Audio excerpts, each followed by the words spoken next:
পরম করুণা ঈশ্বরকে ধন্যবাদ দিই যে সর্বপ্রথমে যে আমরা একটা প্রার্থনা সভা 2025 সালের অক্টোবরের শেষের দিকে শুরু করেছিলাম। এবং আমি ঈশ্বরের কাছে চাইতাম যে ঈশ্বর একটা স্থান যদি তুমি দাও, এক জায়গায় ঈশ্বর যদি তোমার বাক্য নিয়ে কথা বলতে পারি, তোমারকে বিশ্বাস করতে পারি, তাদের মাধ্যমে যেন আরও দুই একটা কথা বলতে পারি এবং মানুষের কাছে যেন আমরা আগায় যেতে পারি। তো ঈশ্বরের কি আশীর্বাদ, হঠাৎ করে আমাদের অন্তর ভাই এটা আমার পাশের দোকানে কাজ নেই, যে কোনো মাধ্যমে সে খুঁজে পায় আমাকে। আমার মনের বাসনটা ওইটাই ছিল ঈশ্বরের কাছে যেন আমি পাই।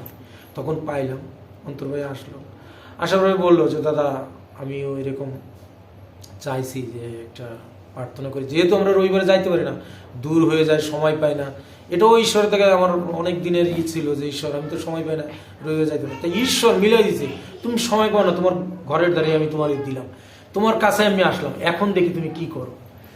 অন্তর ভাইকে ধন্যবাদ দিই, সেই থেকে শুরু করে আমরা 2025 সাল শেষ করছি। আবার এই 2026 সালের নতুন বছরে আমরা আবার একত্রিত এই রাত্রেবেলায় হয়েছি। ঈশ্বরকে ধন্যবাদ দিই।